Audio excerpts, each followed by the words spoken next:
kita bagikan flyernya. Mudah-mudahan nanti lebih banyak yang hadir.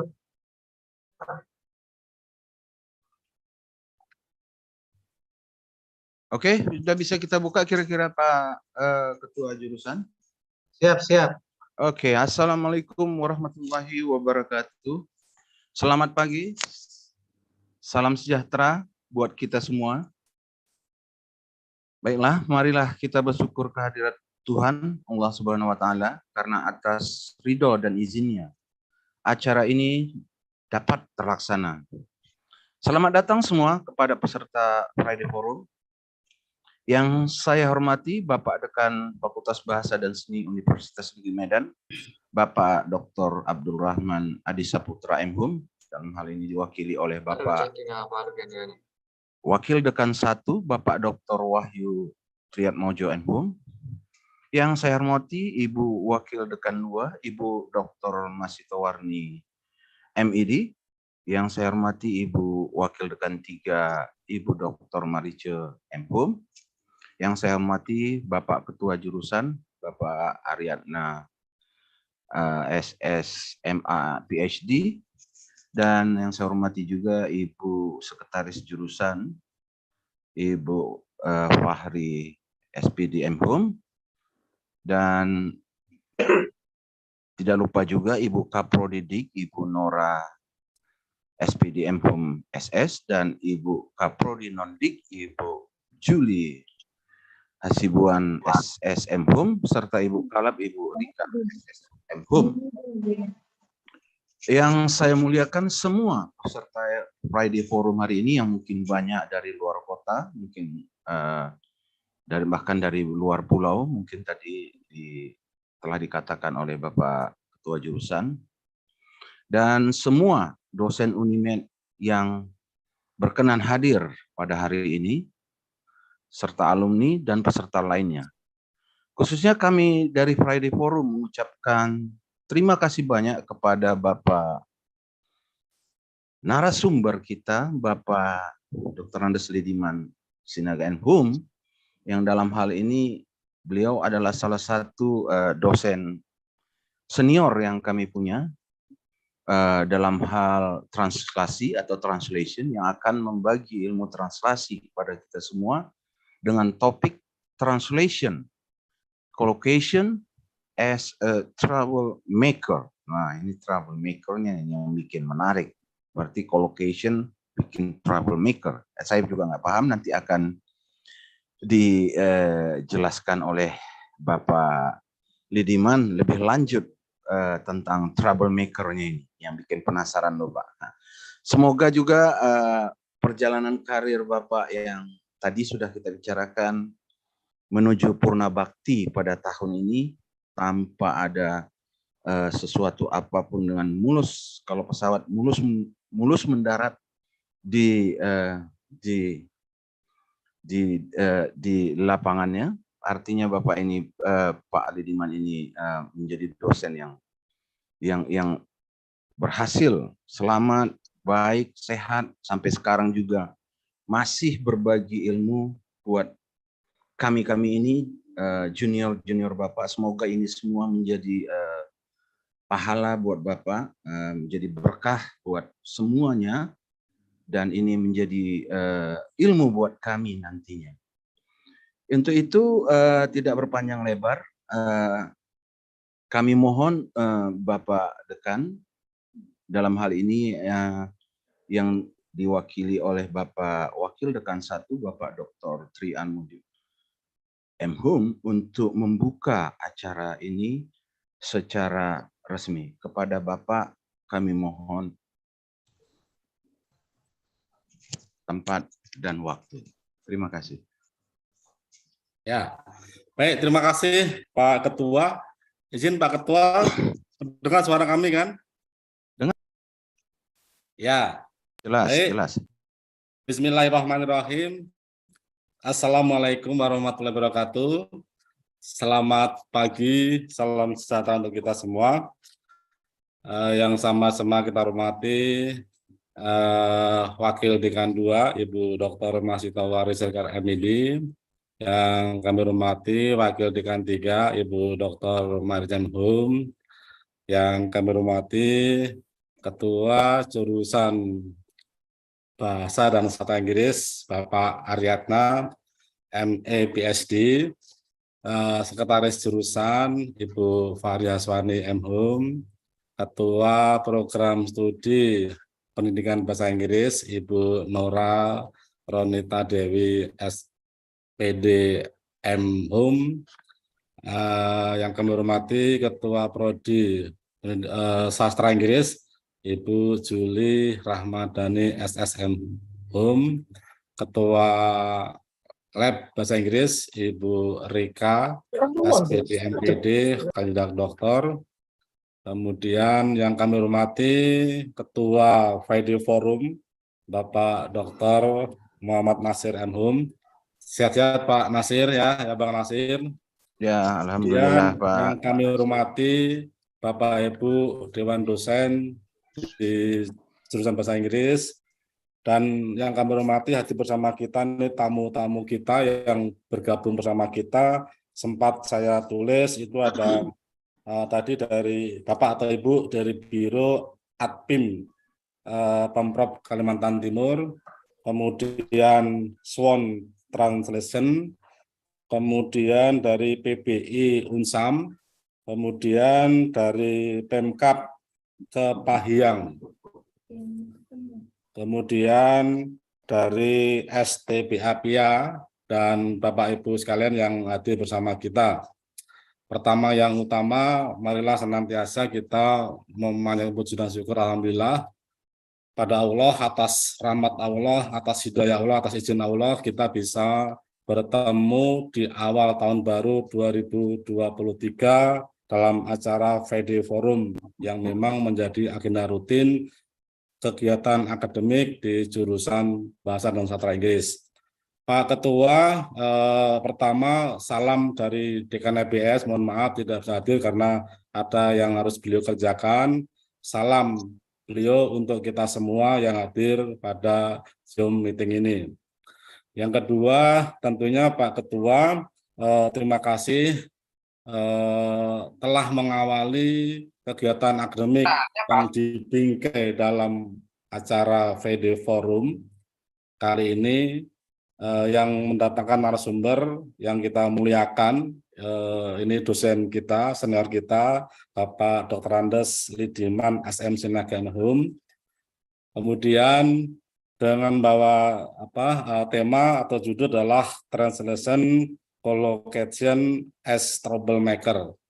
Ya, apa yang membuat masalah, apa akar masalah kan itu nanti akan dikupas tuntas dan gamblang ya Bu Mek ya, kupas tuntas kan gitu kan oleh narasumber kita Bapak Dr. Andes Lidiman SM Sinaga. Tentunya kami dari fakultas menyambut baik dan mengapresiasi sangat tinggi kegiatan ini yang tahun lalu hampir tiap bulan dilaksanakan, dan kali ini pertama kali di tahun 2023, tepatnya pada hari ini Jumat 27 Januari 2023. Tentunya mengawali kegiatan akademik ini, kami yakin Pak Ketua sudah berdiskusi panjang lebar dengan tim yang ada di jurusan Bahasa Sastra Inggris, bahwa dan sudah mempunyai susunan. Kira-kira nanti pertemuan Friday Forum berikutnya sampai nanti Desember itu sudah tersusun dengan rapi.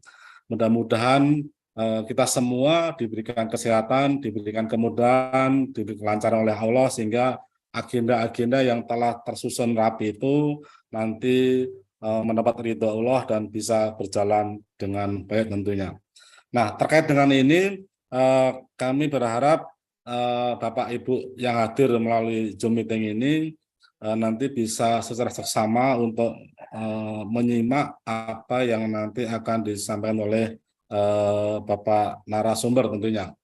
Dan kami juga mengapresiasi, terima kasih kepada segenap panitia tentunya yang dikomandani oleh Pak Nasir di bawah naungan Pak Kajur, Bapak Aryana PhD yang masih muda, smart, handsome lagi, kemudian mudah-mudahan ya ke depan membawa atmosfer yang lebih baik lagi. Kami yakin itu dengan gerbong Pak Riyatna, Bu Fahri, Bu Juli, Bu Nora, dan Bu Rika, dengan kurang lebih 53 dosen yang ada di jurusan bahasa dan sastra Inggris itu tetap ke depan lebih baik lagi. Kemudian kami mengucapkan terima kasih kepada segenap Bapak Ibu yang telah berhadir, yang meluangkan waktu ya dari Kalimantan, dari luar pulau sana, artinya kan itu betapa pentingnya sebuah pengetahuan, sebuah knowledge, siapapun yang akan menyampaikan materi, tapi adalah kegiatan akademik yang sudah berjalan, sudah settle sedemikian rupa, dan tentunya marilah kita ikuti seksama dengan diskusi bersama. Mudah-mudahan ini akan membawa dampak yang lebih baik lagi kepada dosen-dosen muda kita. Ada Pak Barli, ada Bu Yuni, ada Bu Salwa. Mana Bu siapa? Bu Barli? Pak Barli? Bu Nazla, Pak. Bu Nazla. Mana Bu Nazla ini? Bu Nazla hadir, ada Pak, ya? hadir di sini, Ya, Pak. ini, Ada hadir, ini, Pak. ya, dosen-dosen muda gini yang penuh potensial, penuh amunisi ini. Mari Pak Riyatna, ini kita gandeng, kita rangkul, sehingga nanti mereka merasa terayomi, sehingga nanti bisa berkontribusi lebih banyak lagi kepada kita semua. Ya, yang di atas Pak Barli itu ada Bu Karunisa, ada Bu Christine, dan yang lain sebagainya. Termasuk yang senior, Kak Wi, ya kan, dan yang lainnya. Mudah-mudahan sinergisitas antara yang senior dengan yang junior itu akan menimbulkan yang baik lagi. Barangkali itu sebagai pengantar sambutan dari fakultas mewakili Pak Dekan, Bapak Dr. Abdurrahman Adi Sabtrehum. Dengan memenuhi daulah dan izin kita semua, acara VD Forum dengan materi Translation Collocations as Troublemaker dengan narasumber Bapak Dr. Andes Lidiman SM Sinagenhum. Dengan ucap Bismillahirrahmanirrahim, Dekan EBS Bapak Dr. Abdurrahman Adi Sabtrehum, saya wakil acara kita buka. Terima kasih. Waktu saya kembalikan kepada Ketua VD Forum. Terima kasih kami ucapkan kepada Bapak Wakil Dekan 1 telah berkenan membuka acara Friday Forum ini. Maaf tadi saya lupa Pak Wakil Dekan 1, sebenarnya pemerkasa acara ini adalah Bapak Indra Hartoyo SPDM Hum, yang saya lupa ucapkan dari awal. Terima kasih Pak Indra telah membuka wawasan kita semua untuk bisa membuka ajang ini. Maaf tadi lupa di awal. Izin ada Pak Indra, Pak Nasir, saya juga rindu juga ini. Iya, lupa saya tadi Pak mengucapkan itu tadi. Ya, saya rindu juga. Pak Indra Ketua lama ini, ya Allah. Pak Ketua jurusan lama tadi yang pemarkarsa ini sebenarnya, maaf Pak Indra, karena terpersoal semalam sore saya udah ini Pak, saya udah call sama beliau. Oh iya, aduh. Pagi ini maunya kita sapa, jumpa lah. Iya, belum ada yang di kelihatannya belum. Semoga sehat-sehat semuanya Pak. Semoga sehat, tapi nggak masalah. Tapi yang penting jangan sampai kelupaan. Artinya sebagai promosi. Tidak ada beliau sebagai pembentuk Friday Forum ini, apapun tapi tetap beliau sebagai pendukung utama pada waktu itu untuk membuka Friday Forum ini. Terima kasih Pak Wakil Dekan 1 telah membuka acara dengan resmi. Untuk itu tidak berlama-lama lagi, kami akan menyerahkan langsung kepada moderator Bapak Barli untuk membawa acara ini lebih lanjut kepada Bapak Barli. Kami persilahkan. Oke Pak, terima kasih Pak Nasir. Assalamualaikum warahmatullahi wabarakatuh. Good morning, ladies and gentlemen. Okay, I must say that I am very happy today to moderate our discussion. And first of all, I would like to say thank you to the Dean and the Vice Deans of the Faculty of Languages and Arts, also to the head and the secretary of the English department, the chair of Friday Forum, and all of the participants here. I think we have professors, lecturers, or students who are not only from Universitas Negeri Medan, or maybe some of us are watching from other countries. And to all of you, I want to say thank you for making the time to be here in our discussion today. And welcome to Friday Forum. Welcome to Universitas Negeri Medan. Okay, so the topic of today's discussion, the topic of today's Friday Forum is translation, collocations as troublemaker. And for this topic, we have invited just the right person to talk about this. We have invited Lee Diman Sinaga as our speaker today. And allow me to tell you a little bit about Lee Diman Sinaga. He is a lecturer at English department at Universitas Negeri Medan. And he has more than enough experience to talk about and to share his knowledge regarding translation. The few of the things that he has done regarding translation, one of that is he was once a translator in the Non-Block Summit. He was also a translator for an oil company, a pretty big one. And he was also an interpreter for some international seminars. And there are many other projects that he has done. And I think that says a lot about his credibility to talk about translation today. And for today, Lidi Mansinaga has a very special request, and that is he doesn't want to be addressed with any formal or academic title. He wants us to address him by his name only. I think it's because Lidiman believes that addressing people with title, academic title, or any formal title can create distance that might stop people from asking questions that make people a bit hesitant to express their opinion. So let's just honor his request by calling him by his name. And one more thing, to all the participants, you can type your questions in the chat box, and please type your name and your institution as well. And for those of you who want to speak up, which is better, we want that, you can click or you can use the feature raise hand, and then we will invite you to speak.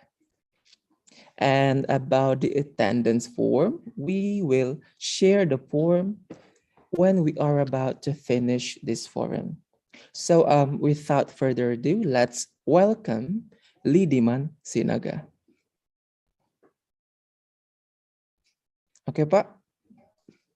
Okay, good morning, everybody. Thank you very much for this opportunity for me to talk about translation, collocation as troublemaker.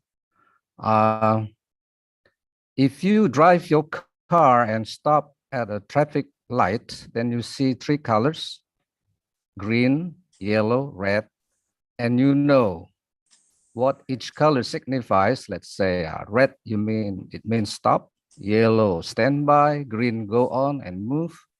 That is translation. So in fact, every day, people do the translation in their minds, consciously or unconsciously.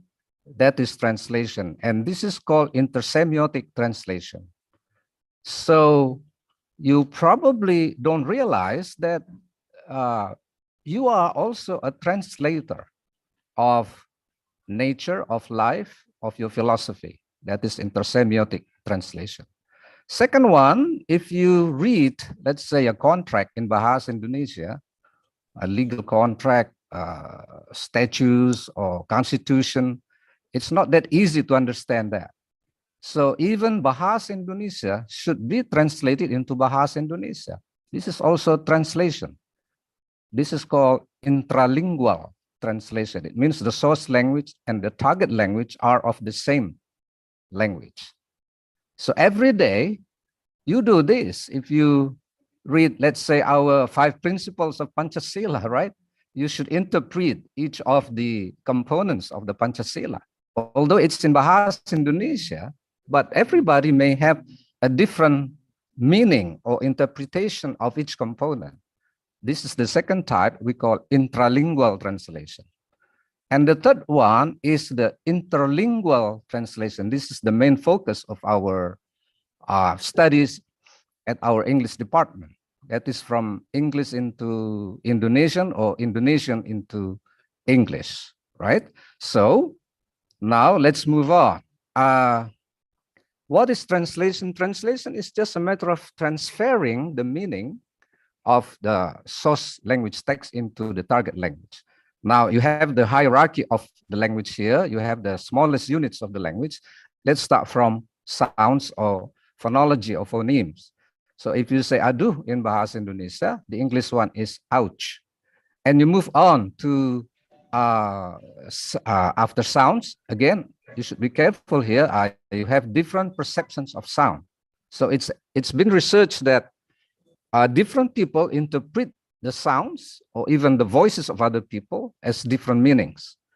So I ask my students, how does a cock crow? And they say, kokokwe, which is not true. In English, it's odel-di-o. So again, if you want to be a good translator, of course, you have to read all this knowledge of linguistics. We start from phonology of phonetics and move on to morphology, morphemes, words. Okay, this is where we are going to focus on, but let's move on from words. You move on to phrases. Phrases again, that is where we are going to talk about collocations. Collocations are a group of words. What is collocation? As you can see on the screen there, 2 or more words which frequently occur together. So if you say she's got yellow hair, they would probably be understood, but it's not what would ordinarily be said in English. We say she's got blonde hair. So this means that yellow hair is not acceptable. So collocation is a group of words. What word goes to another word with some unified meaning, which is also acceptable to the English-speaking people. This is a problem. That's why I chose the title collocation as troublemaker, because later on, we'll find out how the collocations trouble the minds of a translator like me. So I've been doing translation for the past 30 years, and collocations really interesting to me. That's why I chose this topic. But perhaps some other people, you also have experiences in dealing with collocations. So why is this a problem? Because we have phrases, we have combination words of words, but one word cannot just go with another because of the semantic perhaps limitations or restraints or constraints. So you have to be careful. Like this, perhaps for other people, yellow hair is acceptable, but not for the English as the target language. We got blonde hair. And we move on, like what types of collocations are there in English? Okay.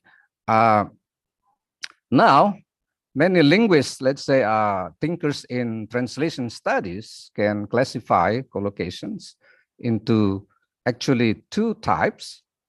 Mildred Larson just chose 2 types. First one is called free collocations, and another one is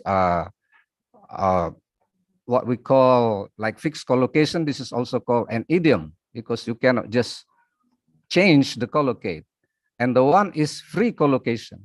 But free collocation can be subdivided into what we call strong collocations and weak collocations. For example, idioms, let's say to kick the bucket. To kick the bucket means to die. While if you literally translate it, to kick is menendang, bucket is ember, and not menendang ember, but to pass away. Or to meet my Waterloo. Waterloo is a town in England where you can see that Napoleon Bonaparte was defeated by the British Army. So they created this collocation to meet the Waterloo. Okay, that is one example of an idiom or fixed collocation. Now, the problem again goes to free collocation. We have the strong and weak collocations. That is the idea of collocation actually, but when you go into doing the translation, that's even more there. So there is more to say than just read the word collocations. Okay. Why is it important to learn collocations? Of course, collocations can enrich your vocabulary, can make you realize that English is not that easy, that translation is also a cultural transmission. You have to understand that collocations are part of the language of the component. Then you move on to, again, I just mentioned earlier that collocation is a group of two or more words that are combined together, but the meaning is not the meaning of each of the component added together. So let's say bahasa Indonesia, we say minum obat. You cannot translate it into drink medicine, because minum obat, that is the way we describe of taking medicine. In English, you say to take medicine. Now, from this reality, then you know that collocation is related to the cultural understanding of the language. So if you don't understand the culture of the English people, the way how they express the ideas and thoughts and feelings, then collocation will be a big trouble for you as a translator. So that is one category from grammar. You know, there are 8 parts of speech: noun, pronoun, verb, adverb, adjective, conjunction, preposition, interjection, and so on. And these actually are combined together through what we call grammar. So grammar actually determines whether one word is put in the right place. For example, like in English, we have the adjective before the noun. So beautiful girl, you never say girl beautiful. Now let's see that you have the combination of verb noun. So one writer says, look at the collocation from the grammatical category, verb noun. Again, like in the previous example, take medicine. Take, verb, medicine, noun. Now, how many collocates can you possibly combine with the verb take? Take what? Okay, you have take a nap, take a leave.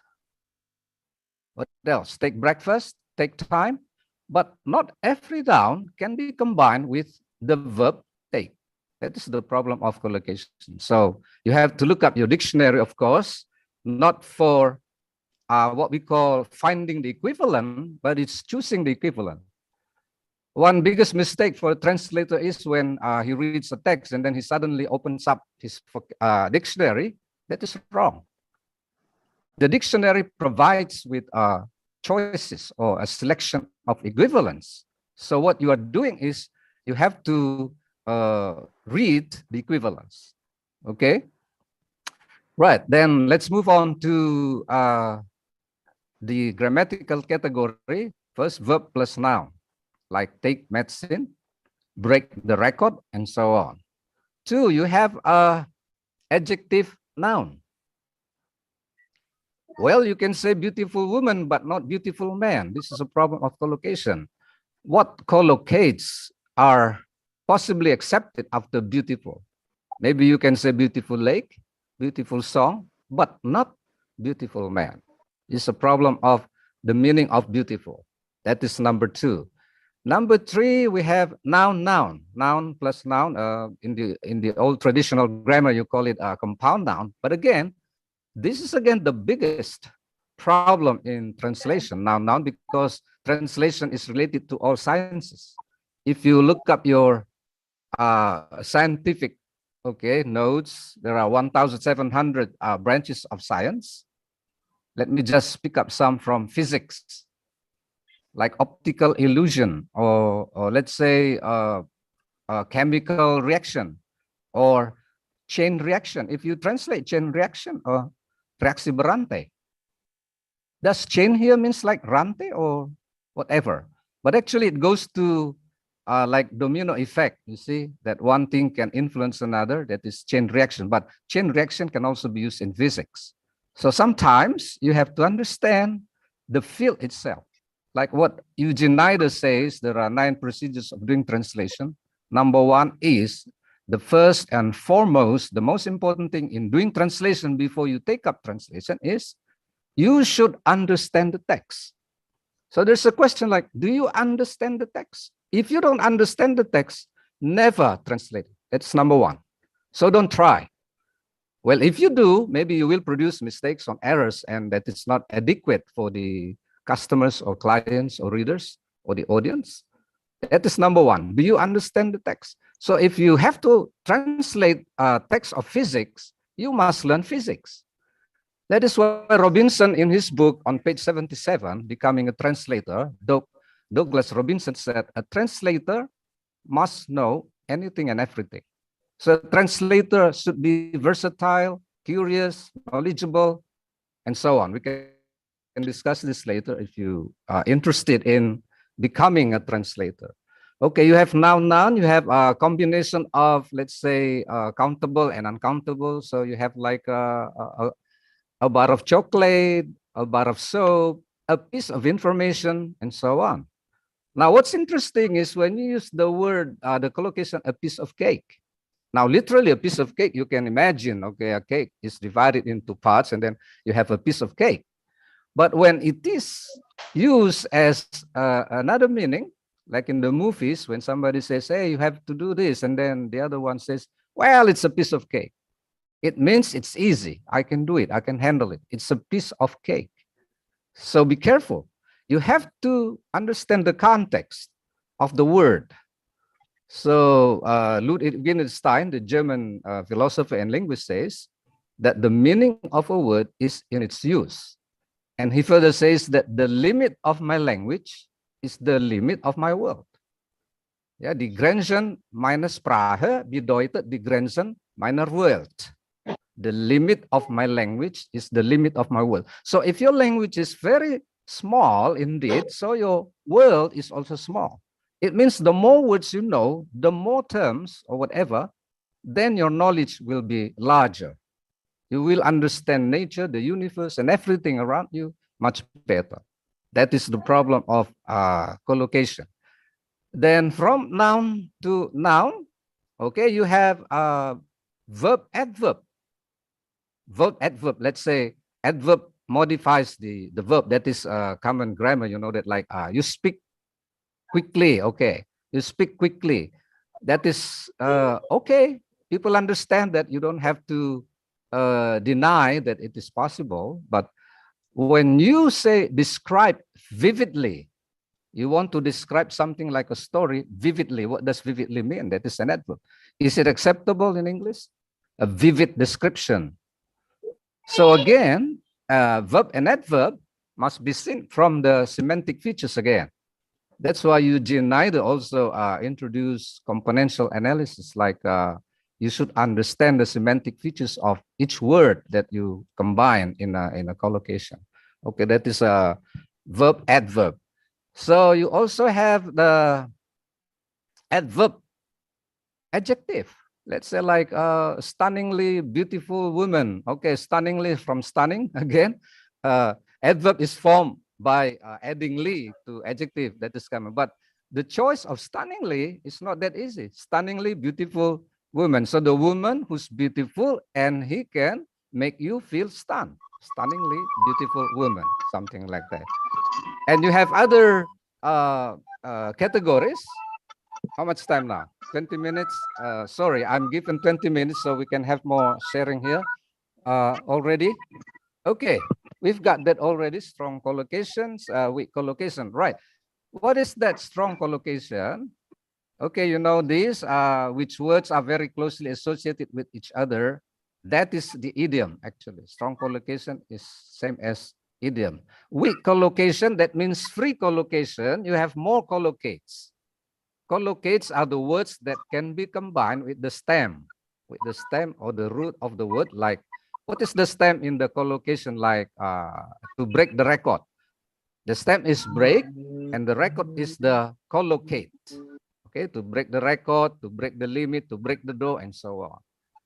I think that is one thing that is essential that I want to emphasize here. As a translator for 30 years now, more than 30 years actually, when I was a student, I was also asked to do translation by my lecturers. and I got some money. And money is the biggest motivation, of course. That's why I love translation, because it provides a chance for you to get as much money as possible. Okay. Otherwise, then you may feel unenthusiastic.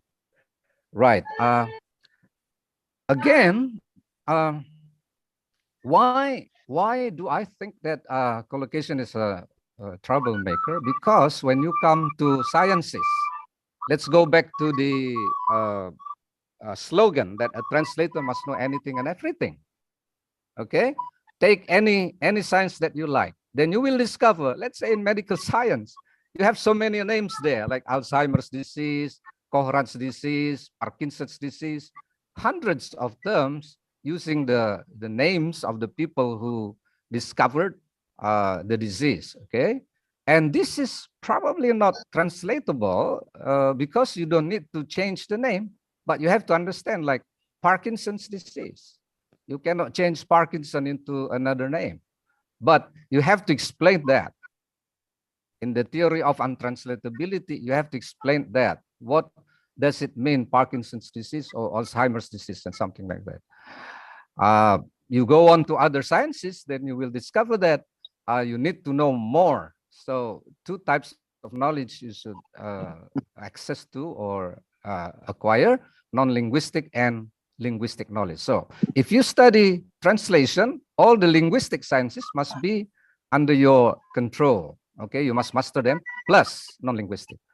I think that's all I can say. Let's have sharing, because I'm not pedantic here. I know you have some more experiences, but let me just finish this. That's all what I mean by collocations as troublemaker. Thank you very much. Okay, thank you for the talk. That was insightful and refreshing. Now we will begin the question and answer session. Do we have questions already?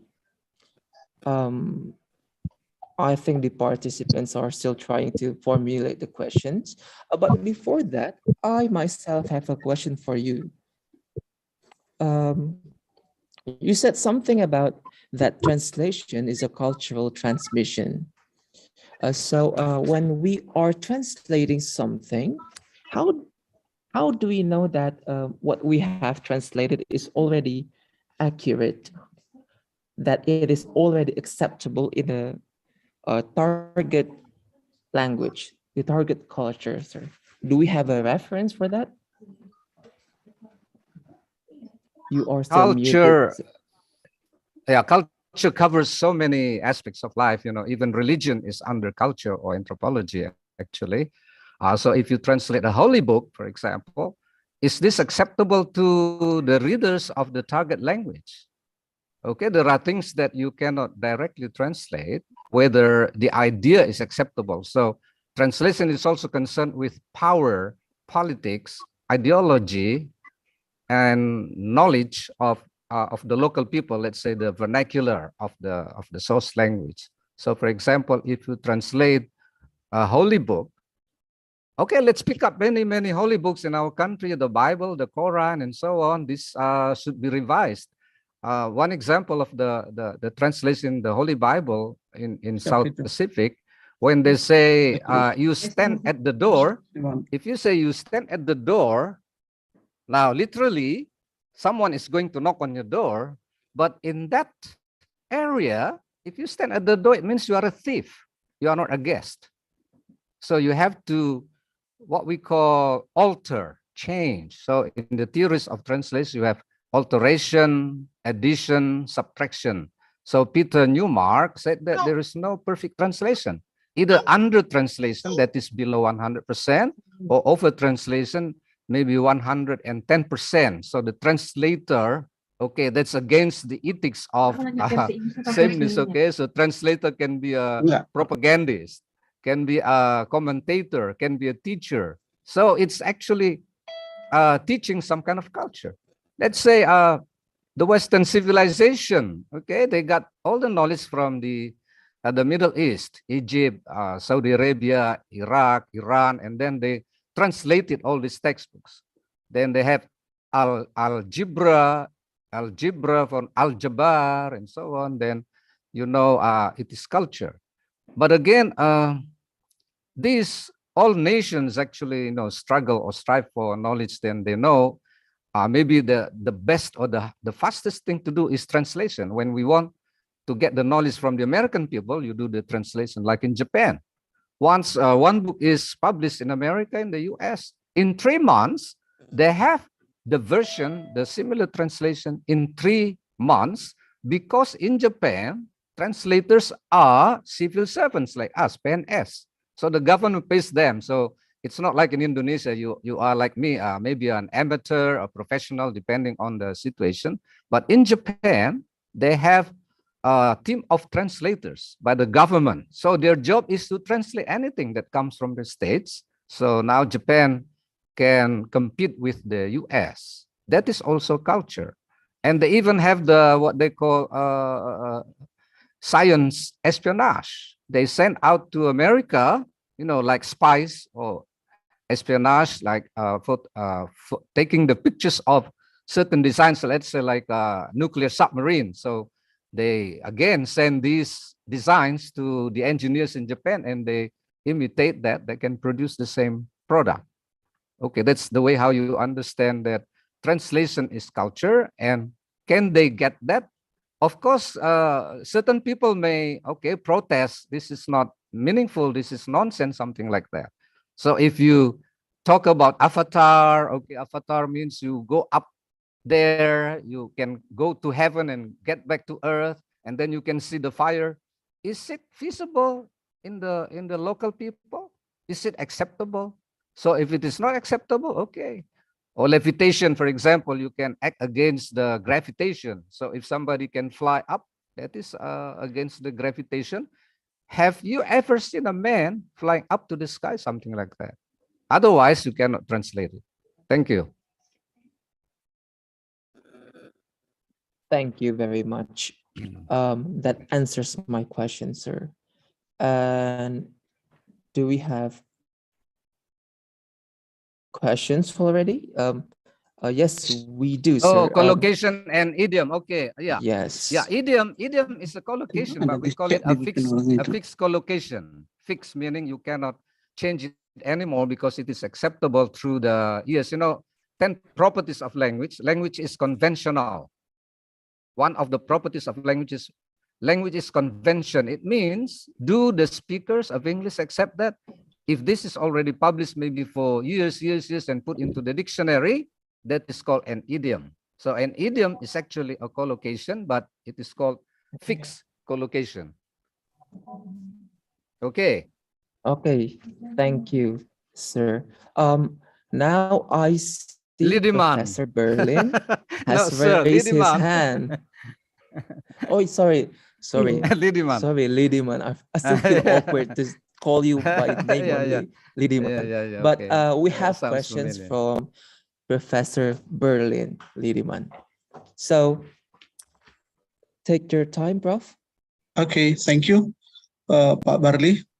Well, I'm very happy to be able to join this the discussions of the translation, but probably my questions does not deal with the collocations.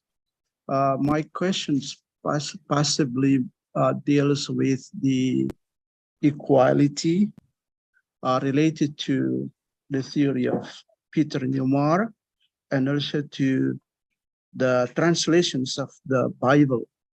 So in one verse of the Bible, Jesus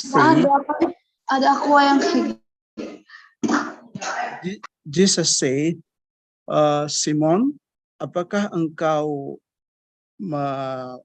mengasihi saya? Jika engkau mengasihi saya, gembalakanlah domba-dombaku. Simon, apakah engkau mencintai saya? Jika engkau mencintai saya, gembalakanlah domba-dombaku.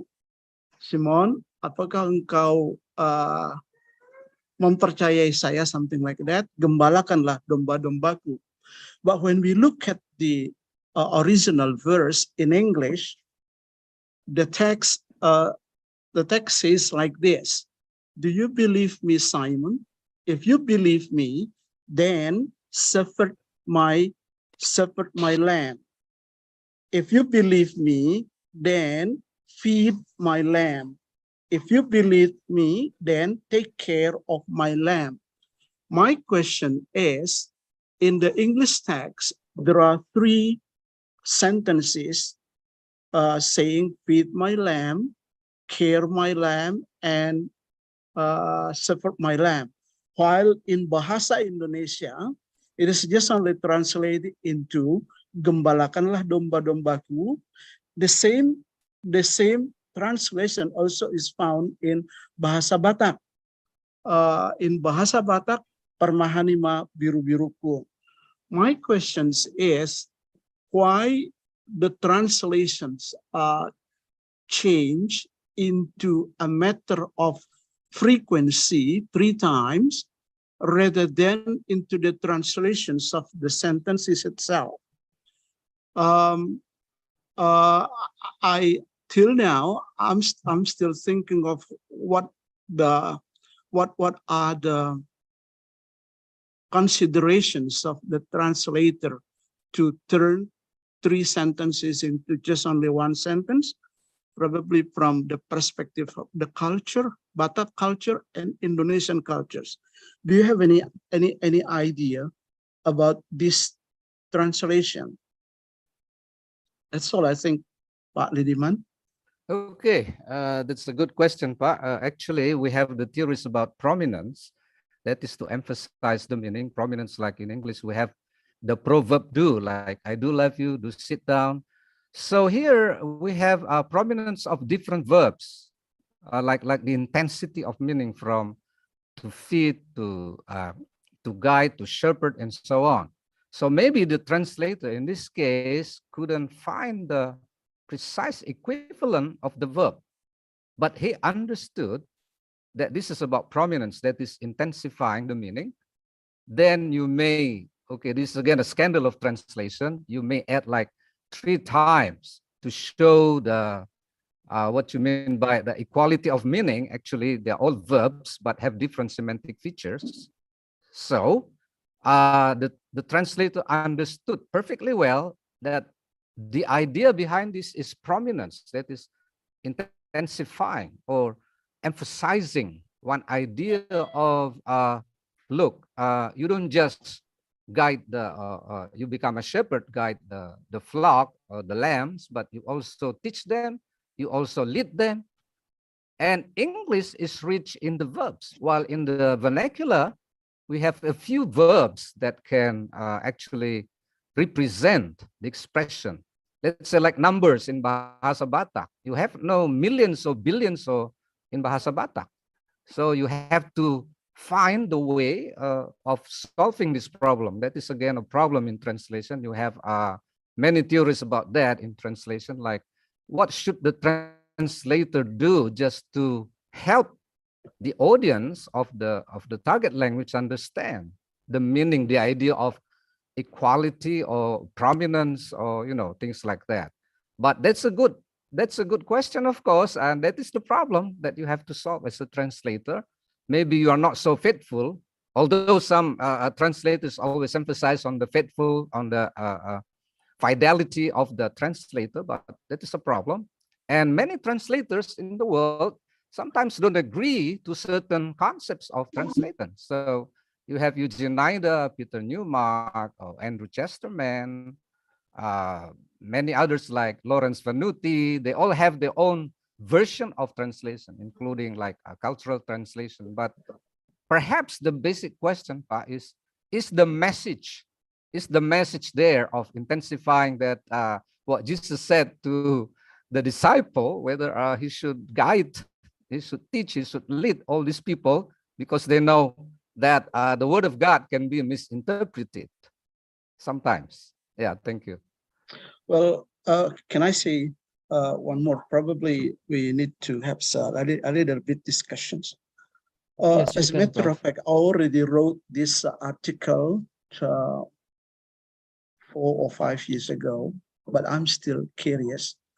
Well, in Bahasa Batak, you can say parmahani ma biru-biruku. Okay, So the word parmahani, I think, means wiser than feed, to feed my lamb, feed my lamb. Yeah, I understand. Ya, parmahani ma biru-biruku, or gembalakanlah dombaku, feed my lamb, just kasih makan. Dalam bahasa Batak, in bahasa Batak, we can say pele ma biru-biruku, pele. Dalam bahasa Indonesia, kasih makanlah domba-dombaku, feed my lamb. And suffered my lamb, probably, I don't know, probably you can tell us how wide the meaning of suffered. Is suffered equal to gembalakan? And another question is, if you say suffered, does the word suffered include feeding and taking care? Because in bahasa Batak or in bahasa Indonesia, when we say gembalakanlah domba-dombaku, parmahani ma biru-biruku, it includes feeding, taking care, and guard. Exactly, yes. Yeah, what about in bahasa Inggris? Why is it suffered and feed and take care of my lamb are given separatedly? Yeah, okay. Well, that goes back to the theory of synonymy, like, okay, one verb may include the meanings of other words, actually. So if you say parmahani, that's in Batak, because you understand Batak very well, so you understand the connotation, the connotative meaning of parmahani, which is a wide range verb. It means in one verb, there are several meanings included, which I can put as components of the verb. That's why Eugene Nida introduced componential analysis. But I think maybe the translator didn't want to elaborate on the concepts of to feed, to take care, and something. But in parmahani, that includes all the three ideas. So again, that goes back to the culture. We have what we call skewing. Skewing means you don't have the same number of words between source language and target language. Let's say in Bahasa Indonesia, if you read Kubi, Kamus Umum Bahasa Indonesia, there are only 100,000 lexical items. But if you look up the Webster's Collegiate Dictionary, there are at least 4 million words. So what I'm saying is, perhaps you should find the verb that can include all the three meanings. And that is the idea of skewing there, skewing, synonymy, and other cultural aspects. Thank you. Okay. Well, thank you. Sure. My pleasure. Thank you, Professor. Now, Lidiman, we have more questions here in the chat box, and 3 of them are actually related. And it's about they've disappeared. technology. I've read some of them on the screen. Yeah, please, can you show them on the screen again? You can check the questions in the chat box. All right. Okay. Let's stay from. Okay. Yeah. Thank you. What are other issues in translation apart from?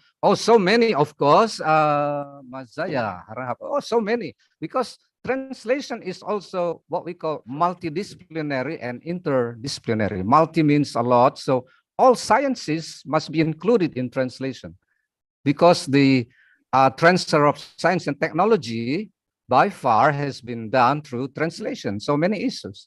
Anything that is thinkable is the issue of translation. So any question is actually relevant to the discussion of translation, not just collocations. Only a small part of translation. It's like the tip of the iceberg. Okay, you see the tip of the iceberg. Maybe we cannot finish talking about translation in a few hours, not just in a few minutes. Okay. And the next question is, let's see. Here we go.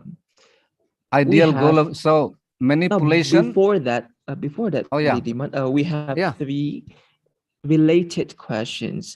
Oh, We yeah. have Federal from LPPM Yeah, okay, okay. UPB Cirebon. We have Ibu Rika. We have Pak Mahmud.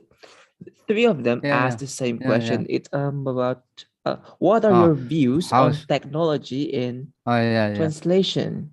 Again up. Yeah.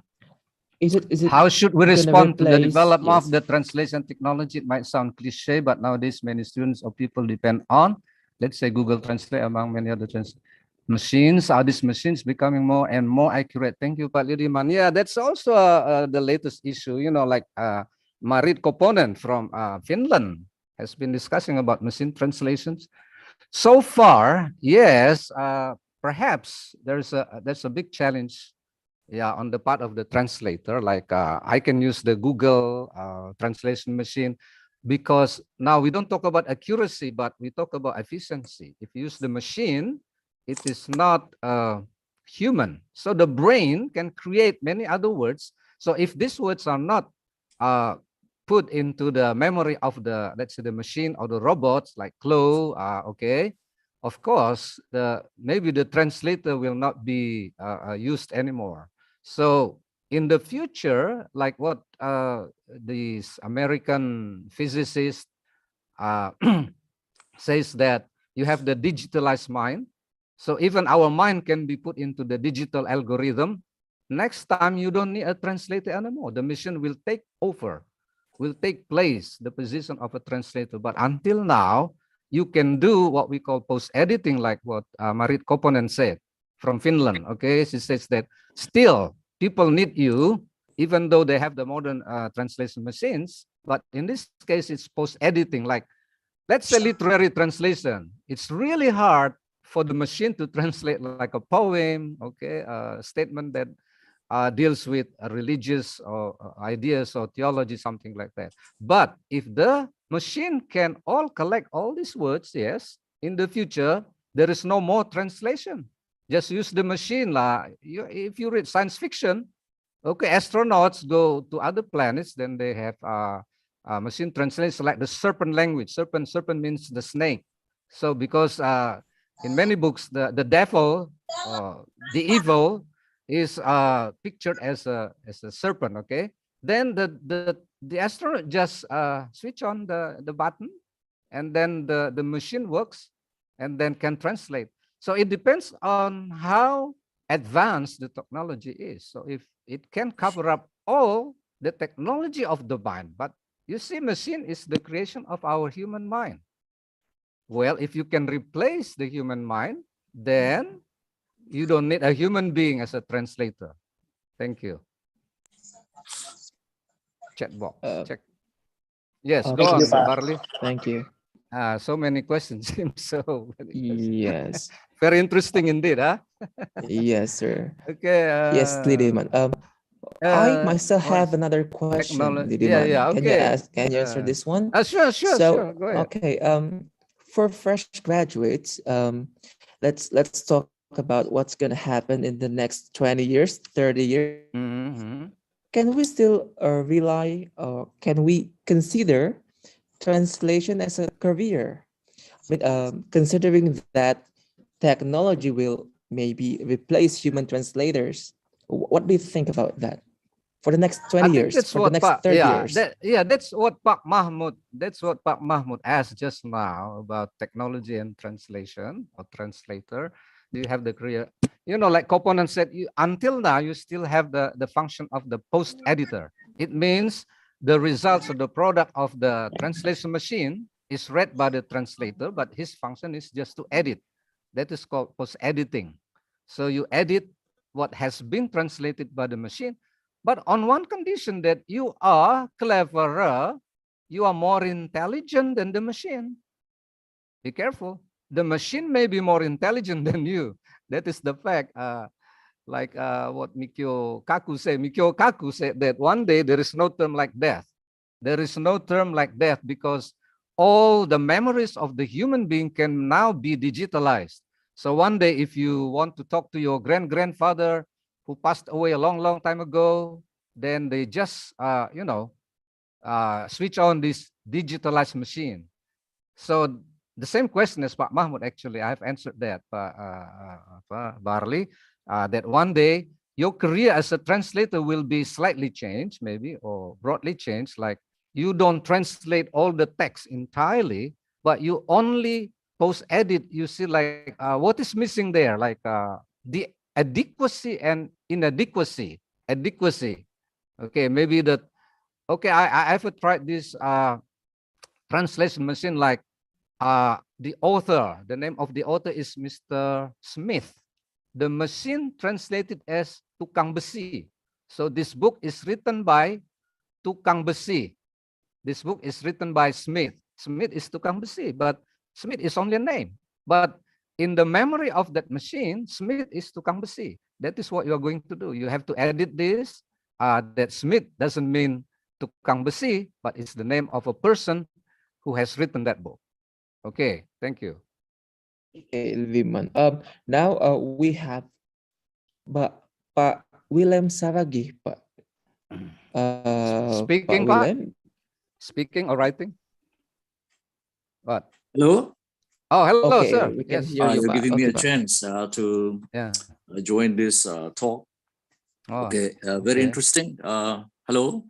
Hello. Yes, I can hear you. My colleague. Yeah, Lidiman. sure. Yeah, it's very Yeah. nice. I know that they have a very wide, let's say, in-depth knowledge about this translation. And today we talk about collocations. Yeah. Dealing with translation also. I have one thing to clarify actually here, based on the meaning of the collocation itself, and also is a idioms. Yeah. When we talk about the definition of this collocation, which means words that naturally go together, while idiom is words that form expressions when grouped together. Yeah. So here we know that words that naturally go together, it means which word may go or is allowed to go with which word, right? To make it sound natural, right? Yeah. And then when we talk about meaning, then we talk about the idioms, because there is a meaning, a new meaning created by the combination of two or more words, right? Yeah.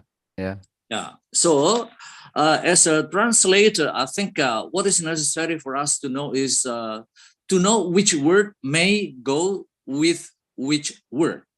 For example, in Indonesian, we say, saya lagi nggak enak badan, ya, atau badan saya lagi tidak enak.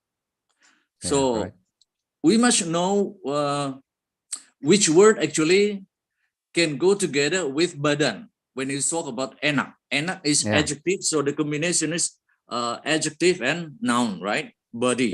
So badan tidak enak, and then we made some people who do not understand yet which word may come along with which word may say from Indonesian into English, and then my body is not delicious. So this is wrong translation, right? This is because of the lack of knowledge in let's say collocation itself. So from here we can see clearly that collocation talks about which word may go with which word to make it natural. But when we talk about idioms, we talk about the meaning. When you say like kick the bucket, well, kick and bucket has nothing to do with the meaning of each word, right? Because to kick is by using the foot.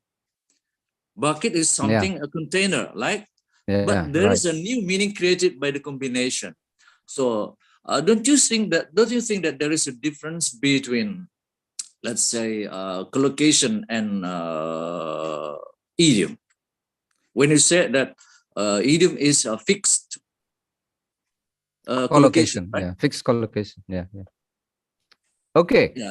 I'm a little bit doubtful about this. And then about the translation, for example, the one asked by Professor Sibarani when talking about shepherd, this is like translating something unknown in the new language or in the target language from the original language or the source language. Like we say, seputih salju in simile, for example, seputih salju. Okay. But we don't translate that as actually seputih salju, but you say seputih kapas, Kapas. Yeah. Right. Captain. Yeah. So Yeah. this is something that is important for us to know as a translator when translating a source language to a target language. So what do you think about that? Well, so when you talk about collocation again, it is which word that can go with which word, Which word? Yeah. and which makes it natural. Like knife, for example, knife collocates with what word? Yeah. Knife, example, sharp, blunt. So Yeah. Yeah. we can say sharp, Yeah.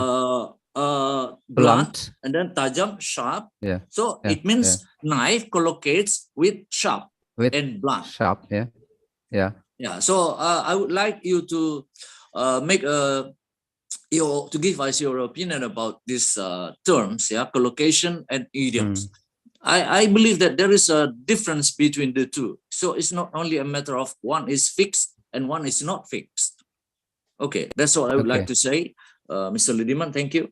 Okay, thank you, Pak William. Okay, so collocation is what we call umbrella term. Umbrella term means it includes idiom. Of course, an idiom is not necessarily just a collocation, but we have just now mentioned strong and weak. Strong collocation and weak collocation. About the culture, of course, we have this in linguistics, what we call Sapir-Whorf hypothesis. Sapir-Whorf hypothesis, that's what we call linguistic relativity. Like if you go to Alaska, where you meet Eskimos, Eskimo people have 20 words for snow. So it depends on how the snow is, whether the snow moves or whether the snow is big. And each of these situations produces a different name. So if you say like cotton and snow, in Batak we don't have the snow, so you don't say seputih salju, of course, as white as snow. So the translator thinks of a thing that exists in Batak or in other cultures, for example. So you have as white as cotton, not as white as snow. This is a problem of linguistic relativity. So the translator must also understand the cultural background of the audience in the target language. I think that's a very good question, Pat, and that is the question that we are talking about. Why collocations is a troublemaker? Actually, you raised up that trouble already. Okay, so why is it? What's happening in the mind of a translator when you come across with this situation like snow and kick the bucket? Okay, maybe it goes back to the story of cowboys, and then when the cowboy kicked the bucket after shooting down the opponent, the enemy. So again, translation is multifaceted. I mean, everything is counted on, like culture, politics, ideology, power. Okay, things like that. I think, so it's the biggest challenge for you. That's why. Yeah, so that's the point actually. When you talk about collocation statement, you talk about which word may go with which words to make it natural. Yes. Yeah, that's right. That's semantic features, you know. Yeah, that's like, the problem. That's the problem. But you should then be able to list, make a sort of inventory of certain collocations. I think we have dictionary of collocations, but well, we don't care much about this until you are challenged to do the translation. So, this discussion is only important to translator, not to the teacher. You see my point. Only when you have a problem of collocation, then you begin to understand the culture of other people. Like many translations of holy books, for example, it's not that easy. In certain languages like Arabic language, they have the beautiful sounds which you cannot translate. That's why they read the Quran sort of like singing a song like Psalm. If you go to the Bible, Psalm actually means songs, but Christians don't read the Bible in a song. But the Jewish people actually read the Talmud like Muslims do. They sing the rhythm. So, example, if you should respect your parents, that is the text, right? You should respect your parents. how do you read that in song or Talmud? You should make it a song like in Catholic, like you should respect your parents. And this music actually helps the listener to memorize. That's why it's no wonder that a child in Saudi Arabia can memorize 1,000 verses in Al-Quran.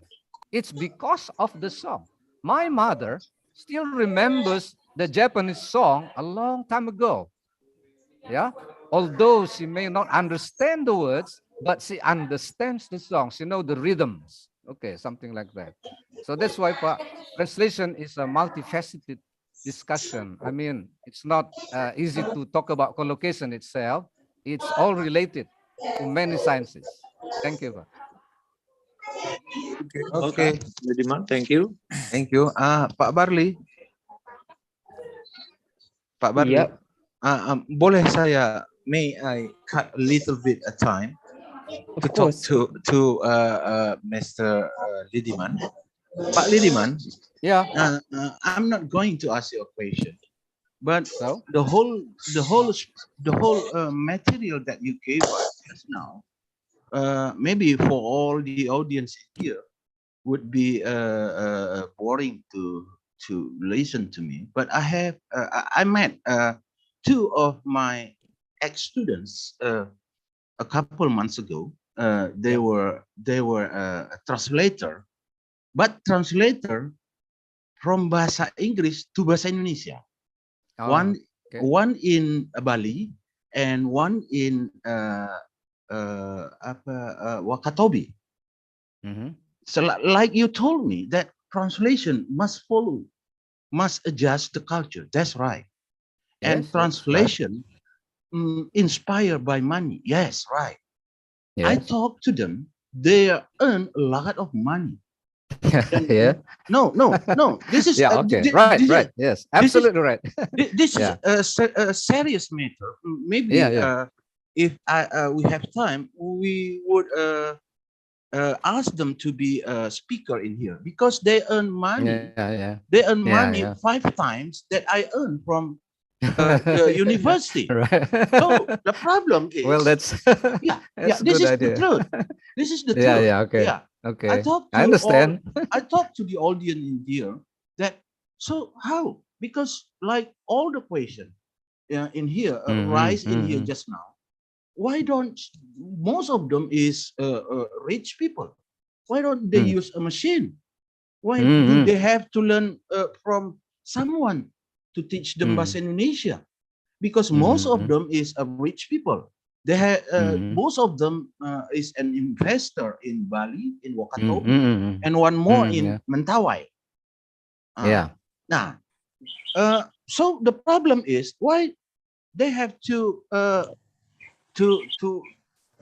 study from people. If they're from the American, from German, from most is a developed country. That's the problem. That's not easy to change the translator profession to a machine. Then I asked them, so why they want to study with you? To my student, my ex-student. Then they said they want to invest in here. Then they want really understand the real local language. That's nature. That is local wisdom also. They need. Because they spend a lot of money in here. Sir, they told me. Right. Such as psychology, such as they want to open a cafe, they want to open dentist, something like that. That is make me curious. That this is really what's it? A promising job, a promise job. Lucrative job. Yeah. Right. No, this is the truth. I talked to them. I almost from Okay. five. Okay. What is your question, Pa? What is your question? No. I'm not. I'm questioning you. Just comments on. I just comment, and then that is really true. That the local wisdom, the culture is followed. They want to know.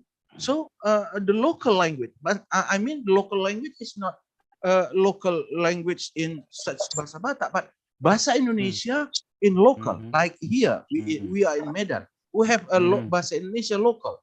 Mau kemana? Mau ke pajak. Yeah, okay. Nah, mau naik apa? Naik kereta. This is our local Yeah. language in bahasa Indonesia. Then Right. they also have in Bali, in Wakatobi, in Mentawai. They have a bahasa Indonesia local. That's like you told us that culture is follow the translation. That's why. And also, I think the machine cannot change cannot replace the role of a translator. Yeah, I think Okay. this is a promising job. That's all. My what's that? My opinion. Comment. My comment. Yeah, and yeah, one yeah. day I will. Yeah, invite your them. observation. Okay, you have Yeah, observed people. Yes. Yeah, we okay, have your to observe in observation. local language. Yeah. Though that is Yeah. bahasa Indonesia. Maybe for another time, I would invite them Yeah. how to attract the what's that? The Yeah, okay, to become translator. Okay. That's okay, I thank think you. that's the idea. Yeah, thank you. I've benefited a lot from translation. I made a lot of money from translation, not just the two of them. I myself got a lot of money from translation.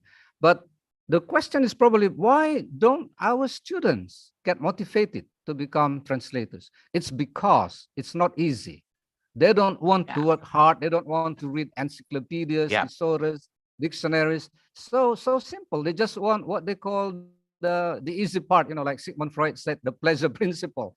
Why should And don't you do forget something the local difficult? language, the culture. Don't Yeah, the forget culture also. we have to That learn is the called, culture. okay, in social linguistics, they call it the register of the language, Yeah. like saya naik beca or naik kereta or something like that. Yeah. Okay, something like that. so actually, Douglas Robinson said that a translator must be a traveler. You must be flexible. You must get associated with all kinds of people, a plumber, a doctor, a scientist, anybody. So you cannot be arrogant. You should talk to all types of people in the world. That Like is a you told translator. us, So Lidiman, yes, I mean, like you told that us is that yeah, the that is not translator my must theory. know everything, right? Everything. Yeah, Yeah, that's right. the translator So if you must want know to make, everything. okay, let me say this. In the United States, you charge them 10 cents per word, per character. Not like in Indonesia. In Indonesia, translation is very tricky. You have to negotiate, like, how much do you have to pay me? Okay, one page is from 4,000 to now 100,000, one space, okay, double folio, something like that, okay? But in America, they never negotiate. You just charge 10 cents per word. So one page now is about 300 to 400,000 rupees, one page. If you have that rate of exchange, okay, from dollar to rupiah, it's about 400,000 rupees per page. Just imagine you can, leisurely, you can produce 8 pages a day. So your income will be 8 times 4,000, 3.2 million rupees per day. Don't you think it's really challenging? It's really interesting. But why don't our students want to become translators? They prefer to choose the easy steps, the pleasure. Only when you are in trouble, only when you are poor like me, because I suffered from poverty. I'm very poor, so I didn't want to become poor all the time. So I chose translation. Okay, thank you, Pak. That's it for your comment. Thank you. Okay, thank you, Pak Nasir. Lady Man, we have a question from go ahead. Ibu Morada Teti. She said, related to the ideal goal of translation, so is manipulation acceptable in translation? Okay. That's a good question. I think we have discussed this in previously, in Friday Forum. I think I was the first to speak, right, Pak Natsir, 3 years ago. You remember, Pak Natsir? I was Yes. the first to speak on Friday Forum. No, I would like to announce that the 3 first years ago, time the Friday Forum opened, the first speaker is this, Mr. Yeah. I was the first speaker 3 years ago. I remember that. Yep, exactly. Okay, after 3 years, then I take part in this discussion. Manipulation, of course, we have this scandal of translation. Like we have Milky Way. Yeah, Milky Way galaxy is translated into Galaxy Bima Sakti. Milky Way has nothing to do with Bima Sakti, but why Bima and plus Sakti? That is manipulation. But why does the translator manipulate the language? Again, translation is related to power, ideology, cultural transmission, okay, ideas behind that, because maybe the translator thought that Indonesian people wouldn't accept galaksi jalan susu, Milky Way galaxy.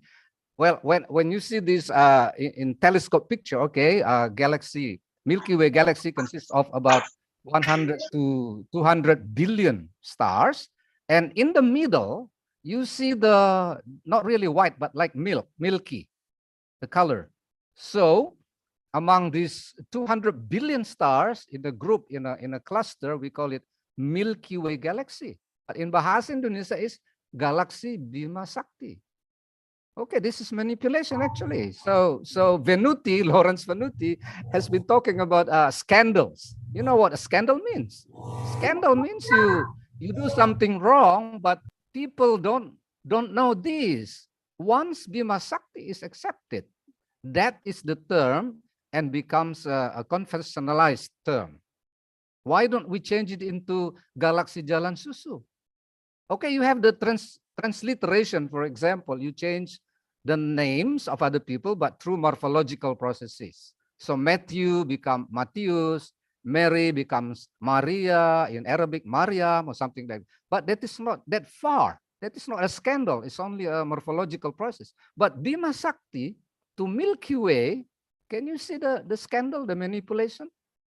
Now, only you perhaps who can observe, who understands this, then you can say, oh, this language is manipulated. For people in common, they don't care. Because scientists in Bahasa Indonesia say, yes. Bima Sakti already. Excuse me, Mr. Lidiman. Yeah. So, it seems that the goal of the translation is also changing, yeah? Yeah. The ideal goal of translation that we need to keep the meaning, from the source into the target one. So it's changing in today's time. Yeah. There is no perfect translation. I said before, there is no perfect translation 100%. No, either under translation 90% or over translation or manipulation. My thesis in my master's degree, I specialize in translation. That is my master's degree dissertation. Also about this, about your question. We have subtraction, alteration, addition, alteration. So you alter, you change. Of course, you can call it manipulation or scandals, whatever, against the ethics of faithfulness, fidelity. But that is what happens in the world. So if you are very smart, very knowledgeable, then you understand this. But can you change something that has been accepted, let's say, for 10 or 20 years? I think there are many mistakes even in our Bible translation. But do you think Batak people will say, oh, Ibu Marada, that is not true. That is new. Again, you are fighting against the cultural heritage. Like Rollo May, existential psychotherapy, say, never change the legend, the myths, the beliefs, the religion of other people. Otherwise, they will go crazy. That is Rollo May. Well, if you accept that, then you just keep it a secret, bro. That is manipulation. But as a translator, you know that. But then you can theorize about this. Okay, your theory will be the manipulation of language in translation. I can accept that. Thank you. Yes, thank you, Mr. Lidiman. No. Okay. Okay, Lidiman, we have a question from Ibu Winda Setiasari. What favorite post-colonial reader today is foreignizing the text rather than domesticating it? What is your opinion about it? Yeah. Okay. Again, the Western people wanted to control the world. So again, they want to foreignization in translation, like, okay, look, we have a better culture than you. We are more intelligent than you, but actually we have the local wisdom or domestication in the language. That is again cultural translation. So if you want to dominate one nation, maybe you have to do this domestication, or otherwise they will not understand you. Okay, let's go back to the history of English. Why did the French people study English, not the other way around? Because the French people were more cleverer than the British, okay, the Celtic people. So they asked like this: if you ask the Celtic to study French, it would be difficult for them. But you, as the, let's say, okay, civilized or whatever people, why don't we study English instead? So you see, it's like domestication of English and foreignization of French, something like that, Bo. So again, that's about political situation, okay, geographical background, or post-colonialism, or okay. I think even now it's still going on. I think you can observe that, but most people don't realize that or don't care about it. But you, as a scientist or language expert or linguist, then you know this situation, like whatever these American people, they like to do something like that. Okay, they want to introduce their whatever ideological indoctrination, something like that. So through translation, they go into that area of cultural understanding. Okay, then let's say we focus our studies on what's happening in the United States. If you want to go your PhD, then you go to the United States. Do you have to study their cultural background? Yes. Do you have to understand the values of their life, the philosophical values, freedom of speaking, freedom of thinking? Can you do that in Indonesia? Now, that is what you're going to do right here, but maybe it doesn't work.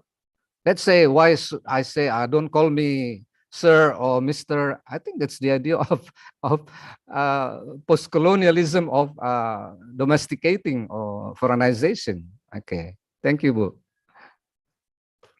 Okay, thank you, Pak. Oh yeah, Bu.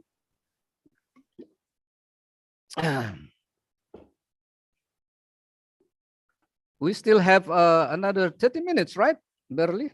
Yes. Until 11? Yes, we do. Okay, let's serve them. We are serving Yes. them. Let's make our Department of English become the center of excellence. So if they ask me questions, go ahead. This is sharing, not just one way teaching, or this is not teaching. This is sharing, okay? Yeah, read the what questions there are in the chat box. Maybe any more questions we haven't covered up? Let's say food related. What is it? Food related. Wait. It's a comment from Ibu Anna. The translation of What's food-related culture-specific items. Anak Tambunan, right? Gulai Tanjung. Yeah. Okay. Food related, of course. When you talk about the diet, the cuisine, yes, of course. You don't have this food in the United States or the other way around. So how do you translate tape? Tape, okay, glutinous rice, fermented glutinous rice. In the theory of untranslatability, Callow and Bigman offered 3 ways. Let's say tape in bahasa Indonesia. What is the English for tape? Now, this food or this thing doesn't exist in their culture, in their life. So the theory says like this: either you focus on function and form. So the form of tape is, it consists of rice, okay? And what is done to the rice? It's fermented. What type of rice? Glutinous.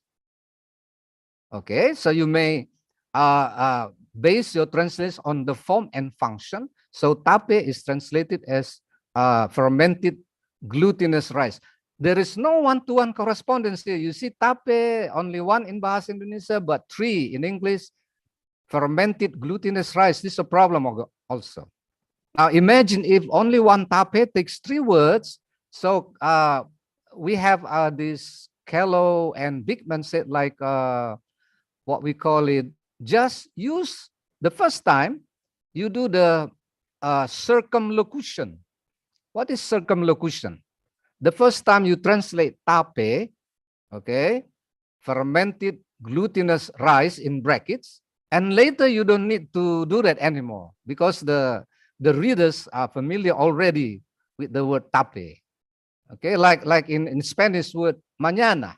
Mañana is not just tomorrow, but tomorrow with the high hopes of better time, for example. So for Mexicans, mañana is more than tomorrow in English. So as a translator, you do what we call circumlocution.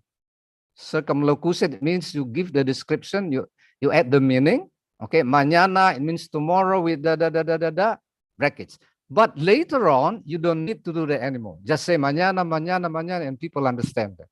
More than about food related, culture specific, I know, caviar, sake, and so on. But if you just say sake, so you pronounce sake from the Japanese, or caviar, vodka from Russian, and so on. I think some words are not translated. You don't need to translate these words because even if you translate it, they don't get it, they don't see it. So you only give circumlocution. I think that's Ibu Ana.